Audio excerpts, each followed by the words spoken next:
Hello friends, good afternoon. आप सभी का स्वागत है हमारे यूट्यूब चैनल सक्सेस पाथ पर। देखिए दोस्तों, आज हम बात करेंगे कि जो फोर्थ ग्रेड की एग्ज़ाम हुई है उस एग्ज़ाम के अंदर नॉर्मलाइजेशन होगा या नहीं होगा।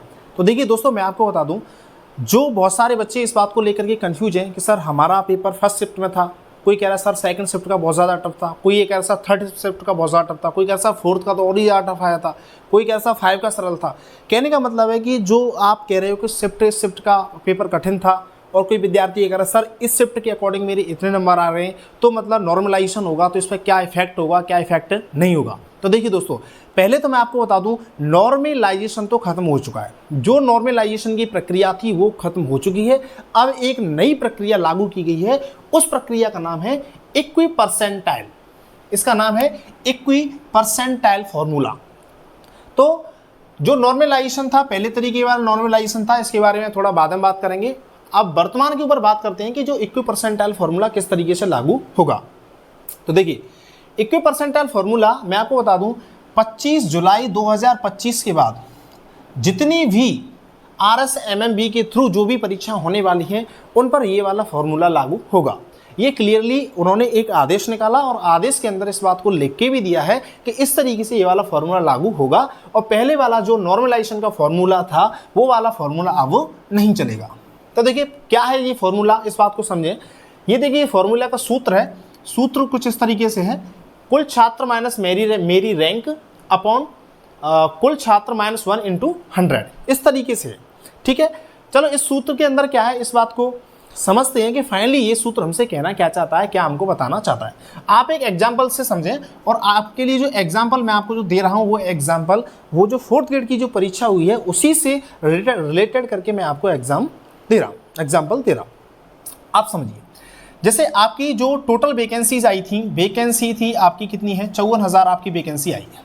ठीक है ना, 54,000 वैकेंसी आई है। तो क्या है, गवर्नमेंट ने जो ये इस फॉर्मूले के अकॉर्डिंग जो पहले से ही डिसाइड किया है, वो क्या डिसाइड किया मैं आपको बता दूं। उन्होंने जैसे बताया कि इस एग्जाम को हम कितने शिफ्ट में लेके आने वाले हैं, 6 शिफ्ट में लेने वाले हैं। तो 6 शिफ्ट में उन्होंने एग्जाम लिया, फर्स्ट, सेकंड, थर्ड, फोर्थ, 5, 6 इस तरीके से लिया। तो मैं आपको बता दूं, जब उन्होंने ये एग्जाम लिया है, एग्जाम से पहले ही फुल डिस्ट्रीब्यूशन कर दिया था कि एक शिफ्ट के अंदर हमको केवल और केवल 9,000 बच्चों का सिलेक्शन करना है एक शिफ्ट में से। जैसे सपोज कीजिए आपकी 19, 20, 21 में परीक्षाएं स्टार्ट हुई थी, 19 को, 20 को, 21 को 3 दिन में परीक्षा हुई थी। तो 19 की जो फर्स्ट शिफ्ट आ रही है मॉर्निंग में, उसमें से हम केवल 9,000 बच्चों का ही सिलेक्शन करेंगे और जो सेकंड शिफ्ट आ रही है उसमें भी हम 9,000 बच्चों का सिलेक्शन करेंगे। इस तरीके से उन्होंने किया है। आप इस बात को समझे, ऐसे करके 9 करके 9 6 54,000 की वैकेंसी है। ठीक है, टोटल जो स्टूडेंट आपका एग्जाम देने के लिए आया वो है 21.17 लाख। इतना विद्यार्थी इसके लिए एग्जाम देने के लिए आया है। और जो पर शिफ्ट में जो स्टूडेंट आया है वो है 4.33 लाख। इतना हर शिफ्ट के अंदर देखा जाए तो स्टूडेंट क्या हुआ है, उपस्थित हुआ है। ठीक है, आप इस बात को ऐसे करके मान सकते हैं। लेकिन इन्होंने क्या किया, इन्होंने ये किया है, जैसे कोई विद्यार्थी है, जैसे उसका नाम है रोहित नाम का विद्यार्थी है और उस रोहित नाम के विद्यार्थी ने जो 19 तारीख को फर्स्ट शिफ्ट में जब पेपर दिया था, ठीक है, तो उसके 120 में से 90 क्वेश्चन सही थे। ठीक है, कितने क्वेश्चन सही थे उसके, 90 क्वेश्चन सही थे। बट लेकिन रोहित का ये दोस्त जो मोहित, जो सुबह जो इवनिंग की शिफ्ट में आया, तो उसका पेपर थोड़ा इतना टफ था कि उसने अपना पूरा जोर लगाने के बाद भी उसके नंबर आए केवल और केवल 80। कितने नंबर आए उसके, केवल 80 नंबर आए। ठीक है, इसी प्रकार से हम इस तरीके से कंफ्यूज करते हैं कि जो थर्ड शिफ्ट में कोई विद्यार्थी जो देने के लिए आया, ये मैं टॉपर की बात कर रहा हूं, जैसे जो भी उसका टॉपर है, जो फर्स्ट रैंक आ रही है, जो विद्यार्थी फर्स्ट रैंक को लेकर के आ रहा है उसके नंबर आए जैसे कि 90, वो 90 पे फर्स्ट आ रहा है। यहाँ वो कितने पर फर्स्ट आ रहा है, 80 पर फर्स्ट आ रहा है। यहाँ वो कितने पर फर्स्ट आ रहा है, 70 पर फर्स्ट आ रहा है। यहाँ 85 पर फर्स्ट, यहाँ 75 पर और यहाँ माने कि 100 पर। कहने का मतलब मेरा ये है कि आपकी अब ये मत समझिए कि एक परीक्षा हुई है, हर शिफ्ट की जो परीक्षा हुई है उसकी कैलकुलेशन अलग तरीके से की जाएगी और उसी के अंदर उसका समायोजन किया जाएगा। जैसे कोई दूसरे नंबर का विद्यार्थी है, जैसे फर्स्ट रैंक वाला, जो फर्स्ट रैंक जो आ रही है वो आ रही है 90 नंबर पे, सेकंड रैंक माना के आ रही है 88 नंबर पे, थर्ड रैंक माना के आ रही है 80 नंबर पर। ठीक है ना, तो देखिए इसमें इस तरीके से चल रहा है ठीक है। जैसे 80 नंबर पर मानिए उसके बंदे की जो रैंक आ रही है वो माना कि 3rd नंबर की रैंक आ रही है, ठीक है ना, 80 नंबर पर, ठीक है। अब माना कि यहाँ हमने देखा कि 9000 ऊपर से 9000 बच्चों को लेंगे केवल ऊपर से, और एंड में आके पता चलेगा 70 से लेकर के 90 नंबर तक, 70 से लेकर के 90 नंबर तक हमने 9000 बच्चों को सेलेक्ट कर लिया, ठीक है। जैसे किसी बच्चे की रैंक फर्स्ट आई, किसी की सेकंड, किसी की थर्ड, एंड में आकर के कितनी आ गई 8999 और कितना आ गया 9000, फाइनली बात यहाँ पर 9000। अब ऐसे ही जो दूसरी शिफ्ट है, यहाँ जो फर्स्ट रैंक आई है वो आई है आपकी 80 नंबर पर, कितने नंबर पर आई है 80, माना कि सेकंड रैंक आई इसकी कितने पर 77 पर, थर्ड रैंक माना कि आई इसकी फिर 73 पर आई, फिर माना कि 72 पर आती है, और आपको पता चलता है कि यहाँ जो लास्ट रैंक है वो यहाँ कितनी जाके रुकती है 60 पर। कहने का मतलब है यहाँ पर जो 9000वीं रैंक है वो आके रुकती है 60 पर। तो देखो क्या होगा, आप इस बात को यहाँ इन दोनों से ही समझें, सब पे नहीं लेके जा रहा हूँ। देखिए यहाँ विद्यार्थी सेलेक्ट होगा 70 नंबर तक, लेकिन सेकंड शिफ्ट वाला विद्यार्थी सेलेक्ट होगा कितने नंबर तक, 60 नंबर पर ही सेलेक्ट हो जाएगा। अब यहाँ जैसे जब फर्स्ट रैंक ही 70 नंबर पर आ रही है, तो यहाँ जो 9000वीं रैंक होगी तो ऐसा हो सकता है कि वो 55 नंबर तक ही चली जाए, ठीक है ना, 55 नंबर पर जाकर के उसकी 9000वीं रैंक हो।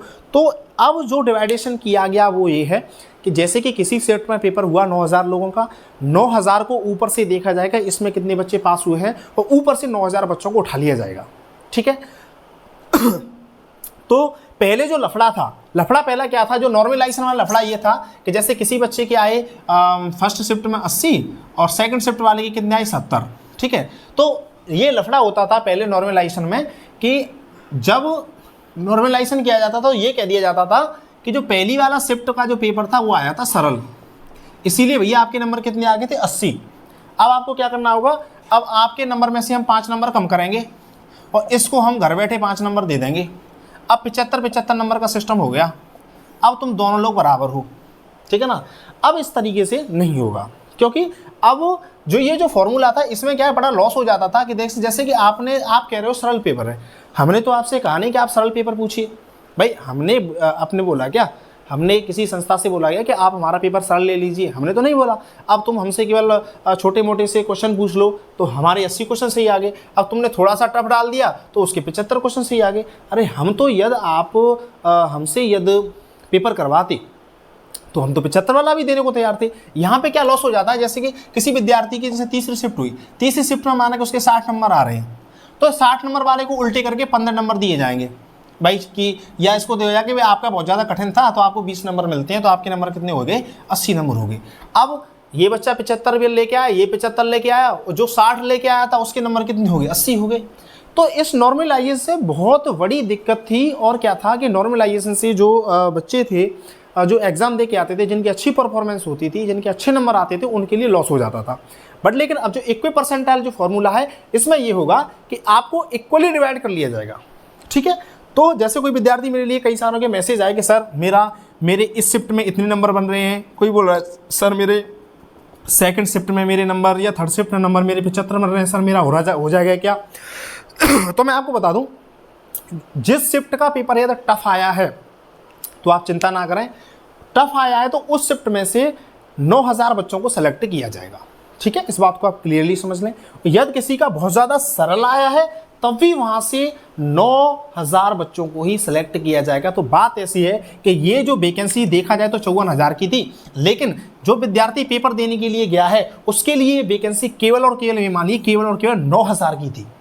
जैसे फर्स्ट शिफ्ट में जो विद्यार्थी गया है वो केवल ये मानिए 54,000 का प्रत्याशी नहीं है, वो केवल और केवल 9000 का ही क्या है प्रत्याशी है। ऐसे सेकंड शिफ्ट वाला ही कितने का प्रत्याशी है 9000 का प्रत्याशी है। तो देखो जैसे कि इसको और समझ लें, बढ़िया समझना चाहे तो इससे समझ लें या किससे, जैसे 70 नंबर आए किसी विद्यार्थी के, फर्स्ट रैंक आ रही है 70 नंबर पर, तो आपको सीधी सी बात है कि 9000वीं रैंक तक जब आप पहुँचोगे तो हो सकता है कि आप 50 नंबर पर जाके पहुँच जाए, ठीक है। तो ऐसा होगा कि कोई विद्यार्थी जो 70 पे जाके सेलेक्ट होगा फाइनली, कोई विद्यार्थी 50 पे जाके सेलेक्ट होगा, कोई विद्यार्थी 60 पे जाके सेलेक्ट होगा। तो हमें इस बात से लोड बिल्कुल भी नहीं लेना है कि हमारे किस शिफ्ट में कितने नंबर आ रहे हैं। यदि आपका पेपर कठिन है और वहाँ यदि आपको पता चल रहा है कि हमारे टॉपर के इतने नंबर आ रहे हैं, तो आप समझ जाना कि हमारा सिलेक्शन इसमें से हो जाएगा। और यदि कोई ये कहता है कि कि किस तरीके से जो नॉर्मलाइजेशन वाले फॉर्मूला को समझ रहा हो, तो नॉर्मलाइजेशन वाला फॉर्मूला क्या है, खत्म हो चुका है। इक्वी परसेंटाइल करके क्या है ये फॉर्मूला लगेगा। ठीक है, तो और भी किसी को कोई कन्फ्यूजन होती है तो मैं इसके ऊपर और आपको क्या क्लियरली और डिटेल से समझा दूंगा यदि आपको चाहिए तो, बट लेकिन मैं समझता हूँ कि आप इतना ही समझ लिए, इतना ही आपके लिए बहुत अधिक पर्याप्त है। Thank you so much. एक सेकंड और ये इस वीडियो को आप अपने दोस्तों के साथ ज़रूर शेयर कीजिएगा, क्योंकि इससे क्या है कि ये जो माहौल बना हुआ है कि क्या होगा क्या नहीं होगा, कि हमारे परसेंट नंबर बढ़ेंगे या नहीं बढ़ेंगे, इसके का सॉल्यूशन सभी विद्यार्थियों को ज़्यादा से ज़्यादा मिल सके, आपके दोस्तों को मिल सके, इसीलिए इस वीडियो को उन विद्यार्थियों के लिए आप क्या करते हैं, इसको शेयर करना।